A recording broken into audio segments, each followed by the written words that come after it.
Salut à tous, c'est Christian, Mythologie Astrale. Si vous m'avez trouvé, c'est que vous êtes plutôt futé. Et aujourd'hui, on se retrouve dans cette nouvelle grande série sur Vénus, la planète qui est liée à l'amour, à l'harmonie. D'ailleurs, c'est marrant parce que je dis l'amour tout de suite, mais c'est plus la planète qui est liée aux relations que l'amour. Ce serait la réduire en fait que de la limiter à l'amour. Et c'est vrai que de la même manière que je défends Pluton et Saturne qui n'ont pas forcément bonne presse dans l'astrologie et chez les personnes qui s'intéressent à ça, et même dans la mythologie d'ailleurs, Vénus est beaucoup moins fun et belle et toute mignonne qu'on l'imagine en fait. Et on aura l'occasion d'explorer justement ces différentes facettes de Vénus dans cette toute nouvelle grande série où on va parler un petit peu de Vénus dans les 12 temples des signes.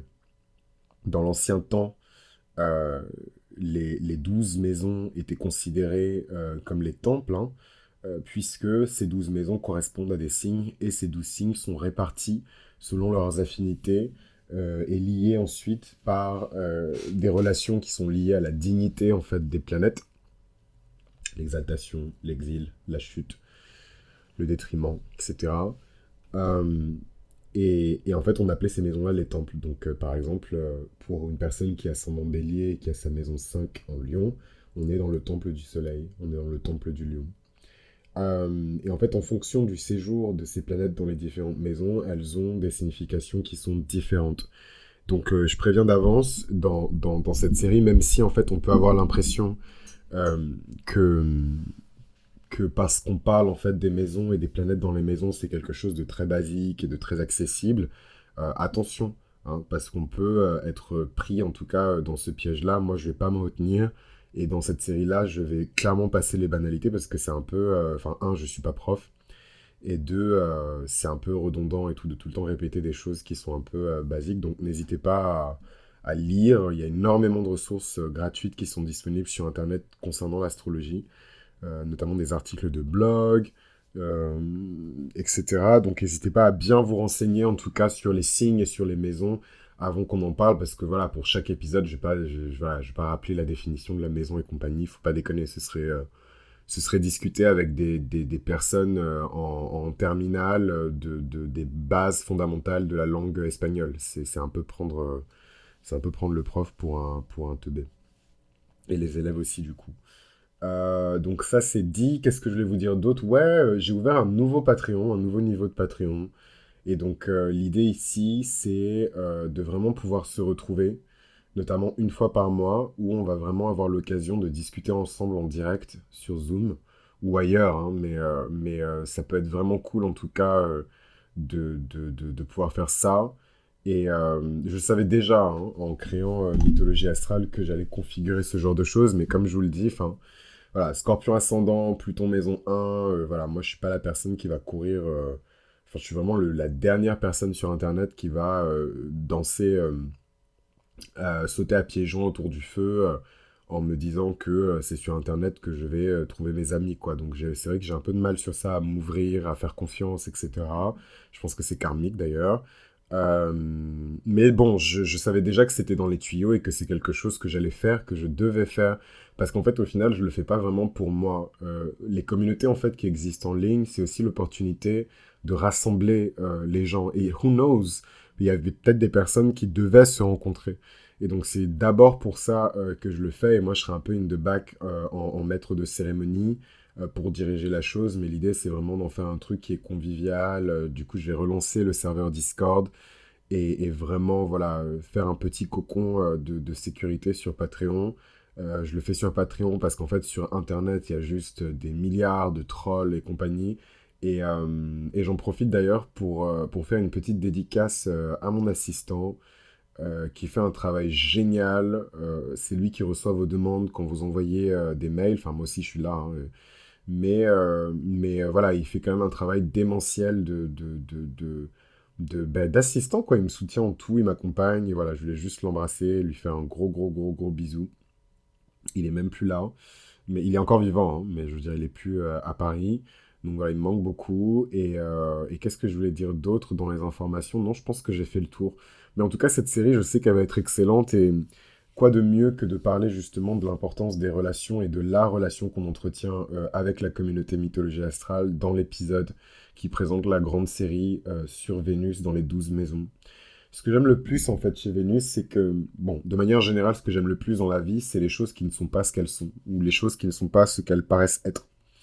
Parce que pour moi, c'est le jeu auquel ont décidé de jouer l'être humain et Dieu il y a très longtemps. Le jeu des apparences, le jeu des fausses apparences, le jeu de attrape-moi si tu peux, sauf qu'en vérité, si on joue trop longtemps à attrape-moi si tu peux, on finit en enfer, selon la mythologie judéo-chrétienne.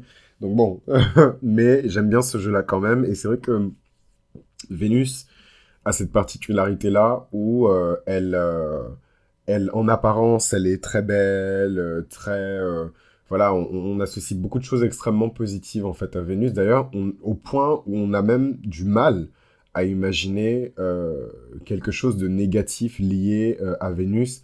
Et en fait, c'est là où les gens se trompent et se fourvoient complètement. Vénus est à l'origine de guerres, Vénus est à l'origine de beaucoup de conflits. C'est à la fois la déesse qui est liée à la paix, à l'harmonie et à la concorde, mais c'est aussi la mère de la discorde. Voilà, hein, euh, c'est tout et son contraire, en fait, Vénus. Et d'ailleurs, dans certains panthéons, dans certaines cosmogonies, la divinité qui correspond à ce que nous, on appelle Vénus, Aphrodite, mais en fait, il faut remonter encore plus loin. Ishtar, Inanna Ishtar, elle a eu tellement de noms, en fait, différents, Vénus. Il faut remonter encore plus loin. Et là, on lui attribue à la fois la beauté et la laideur. Et en fait, c'est vraiment avec les Grecs, parce que les Grecs, enfin voilà, c'est les Grecs. Ils ont dissocié ça. Et pour eux, parce que pour eux, la laideur est associée à la bêtise, et la beauté est associée à l'intelligence, à la brillance, à l'esprit, voilà, à toutes ces choses-là. Ce qui est, bon, bref, je vais pas trop commenter non plus, parce que c'est pas vraiment le sujet, mais on aura l'occasion de rediscuter de ça avec le parcours de Vénus dans les différentes maisons, parce que tout simplement, les 12 maisons permettent de mettre en exergue ce côté vénusien qui est un peu duel, quoi. À la fois le côté très beau, très riche, et en même temps le côté très pauvre aussi, hein, et parfois un peu laid hein, de Vénus. Et vous verrez que la laideur, quand on parle de l'archétype de Vénus, c'est une laideur qui est particulière. C'est plus une laideur qui est philosophique que physique, d'ailleurs. Je vais beaucoup parler de beauté. Ouh là là, très important, disclaimer. Parce que j'aurais pas le temps là de parler, de vous prendre par la main et de tout le temps dire à chaque épisode non, mais ne le prenez pas personnellement, c'est tout le monde est beau parce que vous connaissez la vérité. Voilà, donc moi je vais faire le disclaimer juste une fois. La beauté est relative. Voilà, c'est quelque chose de très relatif, la beauté, c'est quelque chose de très subjectif. Tout le monde a son propre rapport à ce qu'on appelle la beauté. Si vous interrogez un vieux sage au fin fond de l'Inde, sur sa définition de la beauté et que vous interrogez un millénial à New York sur sa définition de la beauté, les deux définitions seront complètement différentes. Euh, En tout cas, moi, ma définition... ouh là là, je me suis surpris moi-même là à me poser la question. C'est quoi ma définition de la beauté? Pour moi, mais bon, en étant sincère, je sais pas pourquoi ça me rend nerveux, je vais parler. Oh. En tout cas, pour moi, ce qui est beau, c'est quelque chose qui est semblable à Dieu. Voilà, je l'ai dit, c'est voilà, chacun a sa définition personnelle de la beauté. Quelque chose qui, voilà, d'autres personnes vont dire la beauté, c'est le charme, c'est l'attraction, c'est la richesse, c'est la symétrie du visage, c'est voilà, tout le monde va donner sa version différente de la beauté, mais moi, pour moi, c'est important de vous donner ma version, en tout cas, de la beauté, c'est ce qui est semblable à Dieu. Maintenant, on vit dans un monde qui est vénusien, avec des normes, avec des standards. La beauté dans notre monde, c'est pas la beauté dans l'ancien temps, ni chez les Grecs, ni chez les Égyptiens, ni chez les Romains, ni chez les ce que vous voulez. Aujourd'hui, la beauté, c'est une industrie, c'est un business. Il y a des codes, il y a des lois, il y a des normes. On quantifie, on mesure la beauté. Voilà, c'est le monde dans lequel on vit, très très laid. En tout cas, selon moi. Mais voilà, ça c'est un jugement en plus que j'ai fait, mais voilà, je trouve qu'on est très loin en tout cas de la version de la beauté, en tout cas des Grecs ou des Romains ou même des Égyptiens, ou même des Africains de l'Ouest ou des Africains du Sud, ou même des Amérindiens. on est ailleurs. Voilà, ici, c'est une super industrie. Bernard Arnault, c'est l'un des hommes les plus riches du monde, si c'est pas l'homme le plus riche du monde. C'est le luxe. La beauté, c'est devenu la beauté, ça s'est confondu avec le paraître. La beauté, c'est confondu avec l'attraction. La beauté, c'est confondu avec le sex appeal. La beauté, c'est confondu avec le talent. Enfin, voilà, c'est le monde dans lequel on vit. Donc, c'est hyper important pour moi de dire toutes ces choses-là. Parce qu'en fait, quand on va rentrer dans le vif du sujet, voilà, faudra pas parler chinois. Pardon. Faudra pas être étonné, être surpris d'être étonné ou se vexer et compagnie. Moi, je ne vous vois pas, ok. Vous ne me voyez pas non plus. C'est important hein, de dire ces choses-là parce que j'ai vraiment pas envie de mâcher mes mots en fait pardon, je ne vais pas mâcher mes mots en fait dans, dans cette série et c'est important pour moi voilà, de faire ce disclaimer-là en avance. La beauté, c'est à la fois quelque chose de relatif et de subjectif, et en même temps, il y a quand même des normes, il y a des standards qui existent, on est d'accord avec, on n'est pas d'accord, ça, c'est pas mon problème. Ils existent, ils sont là. Et en fait, ce qui est drôle en plus d'ailleurs avec cette histoire de standards, mais on aura l'occasion d'en discuter dans le séjour des différentes Vénus dans les maisons, c'est que parfois, les personnes qui ont des problèmes avec les standards ont quand même une attraction qui est liée à ces standards. Et donc, je vais pas aller hyper loin dans cet exemple-là, mais c'est juste pour vous dire à quel point les standards, c'est quelque chose qui est reconnu et qui est accepté même par les personnes qui souhaitent réformer ces standards. Et peut-être que je fais partie des personnes qui veulent réformer ces standards. Hein. Moi, pour moi, on vit dans un monde où la beauté est beaucoup trop superficielle et en surface. Et justement, c'est un peu tout ce dont on accuse Vénus d'être vaniteuse, superficielle, en surface. Et en fait, c'est pour moi, comme je vous ai dit, voilà ma définition de la beauté, c'est ce qui est semblable à Dieu, ce qui est beau. Euh, et, euh, et en fait, oui, dans ce cas-là, moi, je suis aussi du côté des réformateurs. Mais en même temps, je sais dans quel monde je vis. Et je sais que le monde dans lequel je vis, il y a des normes, il y a des codes, il y a des lois. Et on peut rien y faire. Voilà. Aujourd'hui, le monde dans lequel on vit ne considère pas une personne qui est grosse comme belle. Aujourd'hui, le monde dans lequel on vit ne considère pas automatiquement, de facto, et ça c'est important, hein, ce détail-là, la beauté brute qu'on estime aujourd'hui. Donc quand on va dans un magazine de mode, de beauté, ce que vous voulez, Vogue, compagnie, peu importe, euh, et que il y a quelqu'un dans le bureau qui crie «Oh mon Dieu, qu'est-ce qu'elle est belle!» Vous allez tout de suite avoir une image dans votre tête. Et en fonction des personnes, l'image de cette personne qui est très belle est totalement différente. Mais vous avez quand même des traits qui vont revenir. C'est pas une personne qui est grosse. C'est sûrement pas une personne qui est noire. C'est sûrement pas une personne qui est issue de la diversité ni quoi que ce soit. C'est sûrement pas une femme musulmane qui est voilée. Enfin voilà. Donc c'est important pour moi de casser un petit peu tous ces trucs pour vous préparer le cerveau à la série sur Vénus dans les 12 maisons et ça va m'éviter aussi de répéter des choses qui sont pour moi des évidences, quoi. Mais on vit en France, déjà le pays de la haute couture, du luxe, du glam, de l'amour, et voilà, c'est quand même un pays qui est très vénusien. C'est récent, hein, parce que pour moi, la France, elle est beaucoup plus martienne que vénusienne. En vérité, elle est mercurienne, mais en tout cas, si on devait comparer entre Mars et Vénus, elle est beaucoup plus du côté de Mars que du côté de Vénus. Mais elle a très bien réussi à faire son rebranding, et maintenant, elle est beaucoup plus vénusienne que martienne. Donc c'est important pour moi de rappeler tout ça, parce que ça permet de bien se mettre dans l'ambiance et dans l'énergie du truc, et de ne pas se laisser aller, et surtout de ne pas faire preuve de mauvaise foi. Voilà. Quand on dit une belle personne, voilà, je marchais dans la rue, j'ai vu une fille qui était magnifique, vous imaginez pas une meuf qui est grosse. Donc arrêtez de nous prendre la tête avec ça. Et ça, c'est malheureux, je dis pas que c'est une bonne chose, hein. C'est tristounet, voilà, boo-hoo, cry me a river. Mais c'est le monde dans lequel on vit et c'est comme ça. Voilà, ça veut pas dire que ça va pas changer, ça veut pas dire que ça ne doit pas changer, mais c'est important d'être bien au diapason sur ça, parce que vous verrez justement qu'on va beaucoup parler d'une beauté qui est beaucoup plus une beauté intérieure et qui va plus ressembler à la somme, en tout cas, de plein de choses dans le chart par rapport à la position de Vénus que à la plastique. Voilà. Quand vous prenez les charts des grandes supermodèles des années 90, les Naomi, Claudia Schiffer et compagnie, Carla Bruni, elles n'ont pas toutes Vénus en maison 1, elles sont pas toutes Balance, elles sont pas toutes Taureau. Toutes les personnes qui sont Taureau ne sont pas des bombes atomiques, toutes les personnes qui sont Balance ne sont pas toutes polies. Voilà, faut sortir un petit peu des clichés, ce sera hyper important dans cette série pour entrer dans le dur et dans les choses qui sont vraiment croustillantes et intéressantes et qu'on peut vraiment garder et réutiliser plus tard, hein. Moi, c'est le but, hein, de toutes ces choses-là, de ces séries, c'est de faire la meilleure introduction possible vers ces archétypes.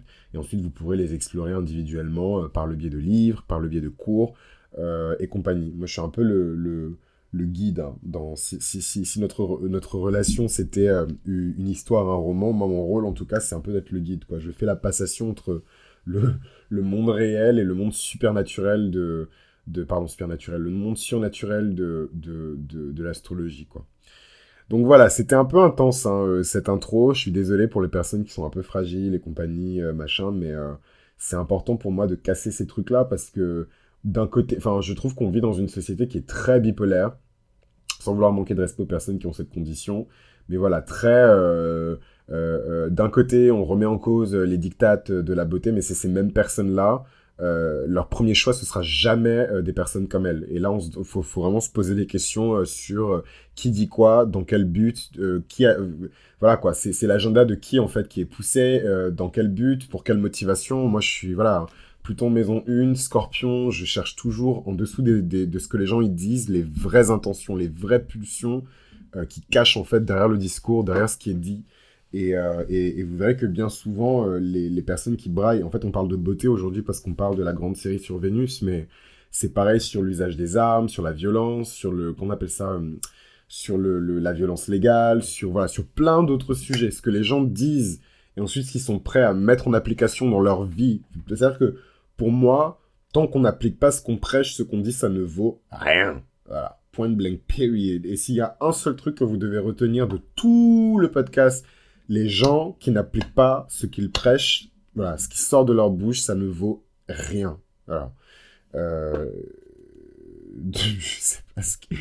sais pas ce qui me prend aujourd'hui, mais bon, c'était l'introduction de la grande série sur Vénus dans les maisons. Et du coup, dans le prochain épisode, on va parler de Vénus en maison 1, et c'est marrant parce que, et du coup, c'est hyper matériel. Enfin, vous verrez dans cette série, je suis très shallow moi aussi, hein, sous mes airs de mythologie astrale, parler d'astrologie, faire des références euh, euh, au, au livre égyptien des morts et lire, machin, traduction de...